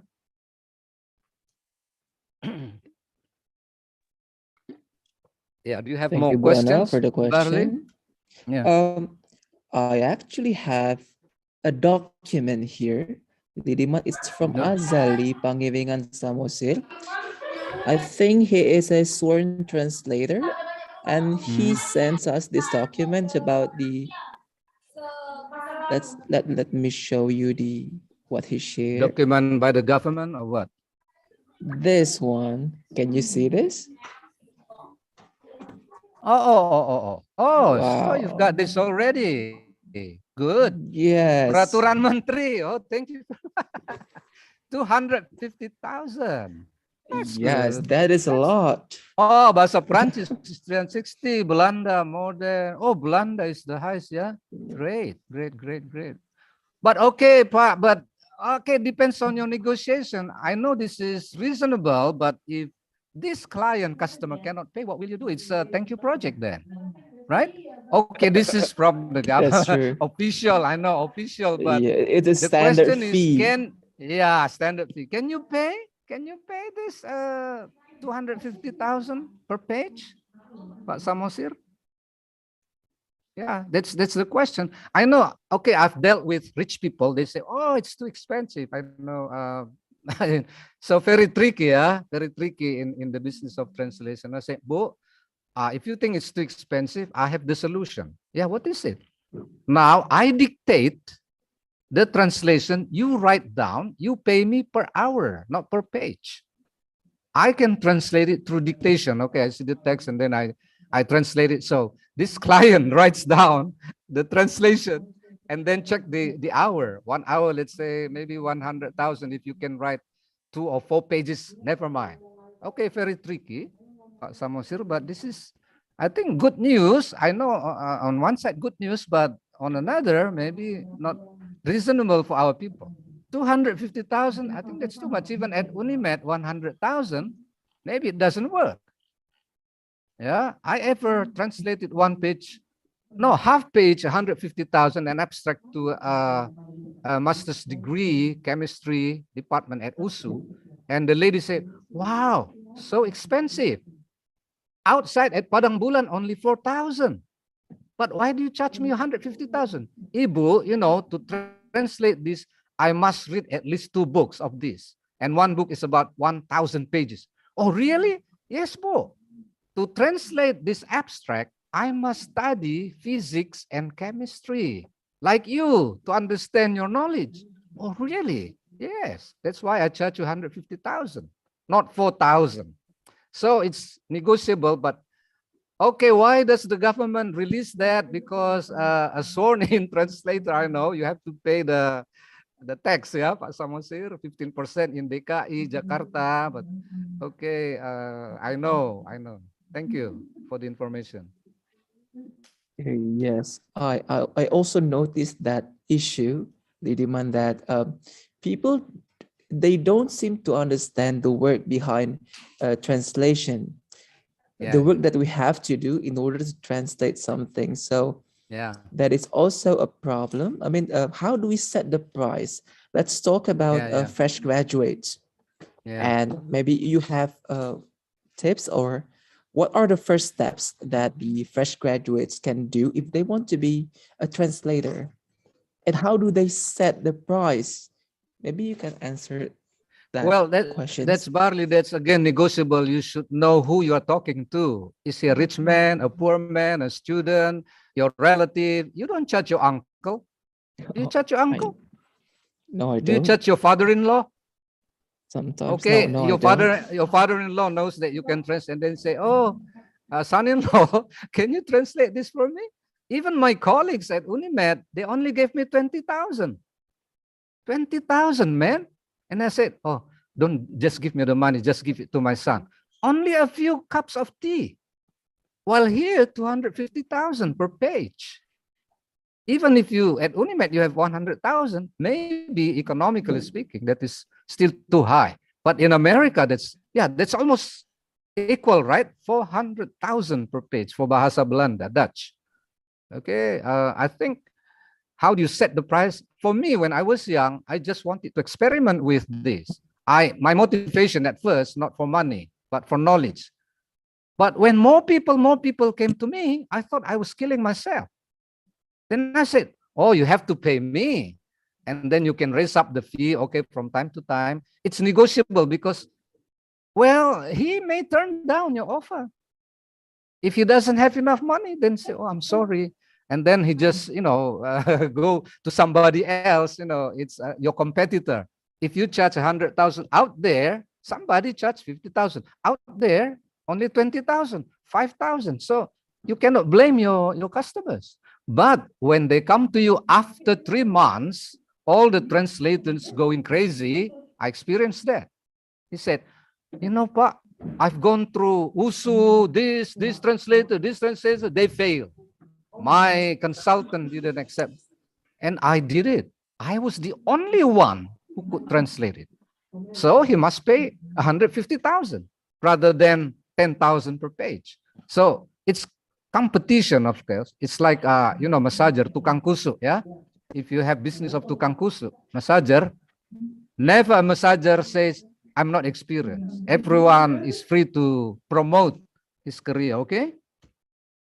So let them first have the motivation of searching for knowledge, not money first. But after they become professional, they feel confident that the translation is acceptable, then maybe you can raise up the fee. Thank you. Okay. Lidiman, we have someone who wants to ask a question now. Yeah, welcome. Ibu Anggraini, you can now speak, Ibu. Speaking or writing? Seems like she wants to speak. Yeah. Ibu? Maybe mic off. Okay, then chat box. Can you go on with the chat box? Have we answered all the questions? Chat box. We don't have questions for now. No more. But we do have comments from Azali Pangivingan Samosil, the person who sent us the document. Can you read that one, Lidiman? No, wait. I have some observations I here. have some observations here, such as in the preamble to this webinar, one of the speakers used the word translasi. I'm afraid it is not yet included, observed in KBBI. It means totally something else. A collocation surely is one of the aspect components, features, go on, that need taking into account when translating, in addition to at least 15 other aspects based on the benchmark rubric used to assess, rate, assesses, sitting for UKP. What else? Sitting for UKP and qualifying exam. Those eligible passing the exam will flying colors will be sworn in to be sworn translators by virtue of decree of the Minister of Human Rights of the Republic of Indonesia. Yeah, thank you. But 300,000 per result, double space, font, Arial, depending on. Okay, that's understood. Yes. One thing, Ibu, what's the name of the? I think it's Ibu Azali Azali. Pangiringan. Oh, Azali, no? Is it Ibu or Okay, Azali, you know, I'm not a bureaucrat. I understand bureaucracy, red tape bureaucracy. When it comes to money, I'm sorry to say they squeeze you. So I'd rather become an amateur, okay, freelance translator.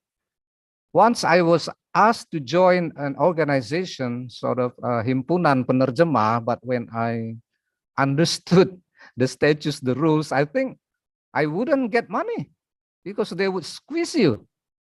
Okay, whatever, but okay, but it comes to legal authorized translation. Yes, I accept that because these big companies must show that to the government that this has been translated, whether 200,000 or 300,000 per page, that is acceptable. But about translation, we have what we call translationists. I mean, if somebody say translation that is acceptable in our academia, why don't we use it rather than terjemahan or penerjemahan or penterjemahan, whatever. But again, that is translationist. In the theory of translation, we call it translationist. Maybe it's something unique, something weird, strange, not yet accepted. Or perhaps the person who pronounced translasi chose that so that there is no misunderstanding about translation. It depends on the people again, how open or open-minded, I mean, our people are to the word translasi. I mean, I don't object to that. I don't think it should be a big issue. But if it is not yet conventionalized, maybe we don't use the word translasi for translation. But look, you have C in Bahasa Indonesia over 5,000. Elektrifikasi, periodisasi, politisasi. Okay, just count them, maybe 5,000. Okay, why not translasi? It's something new, right? Translation, organization, organisasi, electrification, elektrifikasi, harmonization, harmonisasi. So I think I don't object to that. Mr. Maybe in dissertation in USU, dissertation is written in Indonesia. Translasi. They use the title is translasi. Translasi, okay. I mean, that is not a problem. You may check it in USU. Most of dissertation in Bahasa Indonesia using translasi as the title. I understand. That is not only when it is new. You know, it's not easy to change the paradigm of thinking. Okay, when you say translasi, that is possible, except if translasi has two different meanings in the theory of translation. Yeah, if translasi is interpreted as translation, I don't see why you cannot use it. Now we have already familiarized ourselves with thousands of with C, as I mentioned before, elektrifikasi. Okay, but we never say familiarisasi, not yet. Familiarization, not yet familiarisasi. Again, this probably is what we call cultural hang-up. You know, like translators also must be able to defend his culture. It's what Lawrence Fenito said, scandals in translation. So if translation is acceptable at USU, I don't see why we cannot use it. But if you say terjemahan is more preferable, more popular, yes, that is the theory of what we call current usage in translation. Let's say daging sapi. We don't have daging sapi in Sumatra. We have daging lembu. But they mean the same thing, daging sapi, daging lembu.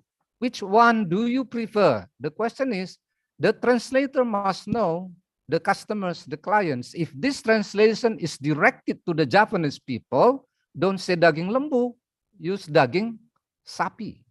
Or like kereta api, there they say kereta, here is kereta means sepeda motor or something like that. So we have two terms here, what we call principle of translation, procedure of translation. That is by Eugene Nida. So principle of translation suggests that you use the latest, the acceptable term. Perhaps translation is still new, Pak, still new. But later, you have to wait maybe another 5 years, translation becomes acceptable. Thank you. Oke, Pak. I've almost ada drunk juga. one bottle of water. Yeah, it's really nice mineral water. Thank you, Tegar. This is like a radio broadcaster. Yeah, I feel like I'm a radio broadcaster. You know, like anchorman on television. Oh, I like it. Yeah. Liliman Azali Pangavingan Samosir, I think he is the former student of yours. He said something about getting an A in your translation project. Oh yes, subject. Somebody told me he's worked for Jokowi. I don't know if this is Samosir who worked for President Jokowi. He works for the State Palace Istana Negara. I don't know. But somebody ever said that, there's somebody, Mr. Samosir, now he works as a translator for President Jokowi. Am I right? Maybe. He said that he's the only Yeah. The only Medan alumnus, the IKIP Medan alumnus in Jakarta. Maybe I don't the one. He's in Jakarta. I don't recognize him anymore. But somebody, Mr. Marpaung, ever met me and said, "Do you know, sir, your student Samosir? He's work now for the bureaucrat or whatever in State Palace, Istana Negara. So you know, like Mr. Purba, I know he works for as a journalist, of Jakarta Post, Okay, so congratulations if I'm right that you are working for Jokowi. I think that's good. Yeah. Oh, you have simultaneous consecutive. Oh, got A. Yeah, you did motivate me. And if I mention, might be only IKIP Medan in Greater Jakarta to earn a living by simultaneous consecutive code interpreter. Yes, other capacities were due and applicable. Thank you, Liriman. Yeah, you're welcome. I think I'm proud of you because you have achieved a lot. And so you are the next generation, but I wish other students of mine also would follow your steps, maybe become translators at United Nations Organization in New York. Okay, then we teachers will feel so happy that we have the next generation, Mr. Samosir. Yeah, thank you very much. You can be an interpreter, as I've been doing also. I'm an interpreter also. Yeah, that's my comment. Okay, Lidiman, thank you. I think we can conclude that it was a very interesting discussion. We had interesting questions asked to you, Lidiman, and we thank everyone here for participating. And I think that is it from me. I'm gonna let Pak Ketua to take over. Pak Ketua. Another 10 minutes, I suppose. Is that another 10 minutes? Because we finished at 11. Yes. Okay. With maybe Pak Ketua has something to say. Are you sure no more questions? I don't see any more questions in the chat. No, make sure that we have answered all the questions or comments or what. Make sure. Because some people may not speak, or maybe they write. Yeah, check. Never let down all your customers. I think we missed one. Sir, do you think teachers will replace translations in the future? Teachers? Yes, teachers. Will they replace translations? Do you think teachers will replace? Okay, teaching and translating are two different things, two different careers. Or what you mean? Maybe a machine can take over the work of the translation. Okay, that's the media technology you can use. Like one professor in the United States had 2 million students on the online because he said that there are so many poor people in Africa, so I wanted to help them. Instead of coming to the campus, which is very expensive in the United States, about 200 million rupees per semester or per year. Why don't I help these poor people? Yes, the machine will not be able to replace your course. Still, the living human being is more intelligent than the machine. So if you are a teacher, then you should actually struggle for knowledge, strive for knowledge, and improve yourself. So your students will be so excited, motivated to know many more things about the world, about the universe. I think with the learning revolution, the basic principle of learning revolution is only asking, keep asking. Teach your students to be able to ask questions, encourage them to ask questions, even though the questions are crazy or whatever. So in America, a child may ask, how much does an angel weigh? How much does an angel weigh?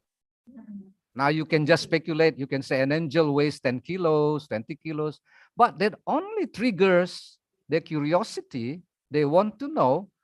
Even Michio Kaku said, you know, when I was young, I read Einstein's theory, E equals mc squared, energy equals mass times light squared.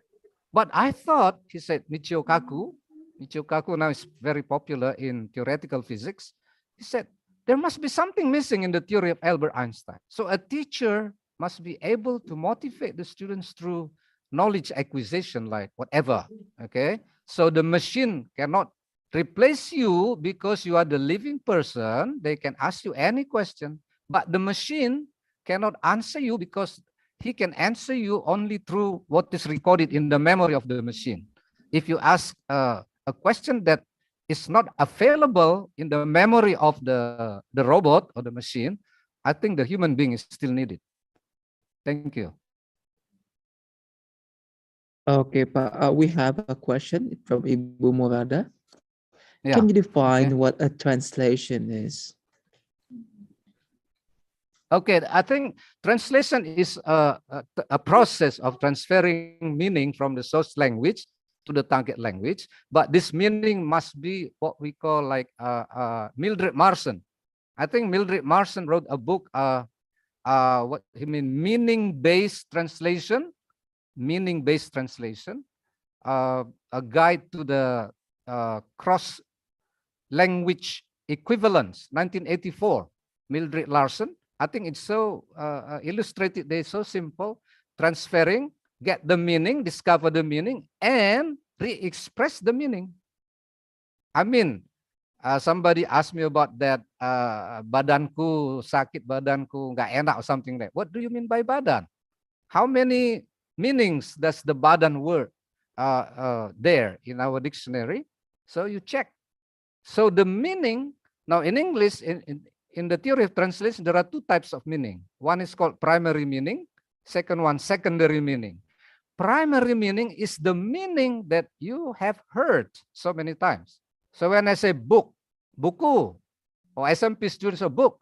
But if you say, I booked the hotel, the meaning of the book is secondary. So that is a problem in translator life, to get the secondary meanings of each word, of 4 million. So translation is simple in diagram, transferring, read the text, find the meaning, and then the meaning must be re-expressed in the target language or receptor language through the grammar, communicative grammar, okay? Must be communicative, understandable, because if they don't understand your word, but again, many, okay, back in 1950s, for example, you should stick to the word-for-word translation, lateral translation. But Peter Newmark said, no, you should go to idiomatic translation, because the idea of translation is to transfer the message, the sense, the meaning, the nuances. Nuances means the shadow of the meaning. Okay, from French nuance, the nuances. In Bahasa Indonesia, nuansa. Okay, so that is translation. It's so easily illustrated, but when you come to the real work, then you know how difficult it is. Thank you. Okay, terima kasih. Thank you, Lidiman. I Another think 7 minutes, I suppose. Yeah. yes, 7 minutes but more. we have no more question, and I already received the instruction to end this webinar. Okay, thank you. Okay, so that marks the end of our discussion today. I hope everyone finds it exciting. It was an active discussion. It was an active sharing session. It's the goal. So, yes. Thank you, IPB Bapak Ibu. Cirebon. We have somebody from Cirebon here. Oh yeah. Yes, Pedro Bapak Iswandi. Pedro. Thank you, Pak Pedro from Cirebon. I love Cirebon. Oke. Oke. Sekarang akan saya serahkan kepada Pak Ketua, Pak Natsir. Saya serahkan ke Bapak, Pak. Oke, thank you Pak Barli.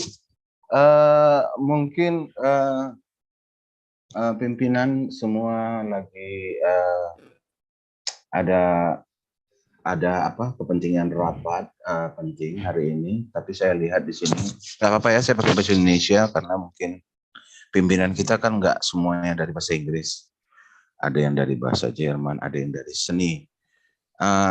Begitupun saya ucapkan terima kasih. Di sini saya lihat banyak tadi dari Cirebon, ini ada dari Ibu Margaret ya, dari Kementerian Perindustrian. Kementerian Perindustrian. Oh, good. Terima Maybe kasih she will Ibu. invite me one day. Already in here. Banyak sekali yang tidak mungkin saya sebut satu-satu yang telah memberikan waktunya untuk kami di sini di Fakultas Bahasa dan Seni jurusan Bahasa Inggris Universitas Negeri Medan mengucapkan terima kasih banyak atas waktunya untuk bisa mendengarkan tadi paparan dari Pak Lidiman, Sir Lidiman, dosen favorit. No sir. Lidiman, no sir. Lidiman, oke. Ya. Lidiman, dosen favorit kami. Saya harap semua, saya pikir jawaban yang diberikan oleh, atau bukan jawaban, saya rasa itu tanggapan yang diberikan oleh Pak Lidiman cukup jelas, cukup terang, tapi saya bisa mengambil sedikit tadi yang sangat menarik dan saya sangat setuju. Artinya translation itu follow the nature atau culture ya Pak Lidiman ya. Jadi ini sangat menarik sekali, sangat menarik topik hari ini. Dan terima kasih semuanya terima kasih kepada pihak fakultas, pihak Bapak Dekan, dalam hal ini Bapak Dr. Abdurrahman Adisaputra MHum. Terima kasih kepada Bapak Dekan 1, Wakil Dekan 1, Bapak Dr. Trihat Mojo MHum. Terima kasih juga kepada Ibu Dekan 2, Ibu Dr. Masitowarni MHum. Dan Ibu Dr. Marice MHum sebagai Wakil Dekan 3 yang telah mendukung acara ini dengan penuh. Dan tidak lupa juga kepada ketua jurusan kami yang ganteng, Bapak Aryatna, SSMA PhD, yang terus menggiatkan acara ini. Dan kami akan hadir seterusnya dalam beberapa bulan ini untuk mencari topik-topik yang lebih bagus. Kami telah hadir 3 tahun ya. Ini pembukaan ini Pak Lidiman waktu itu. Iya betul, 3 tahun sudah nih.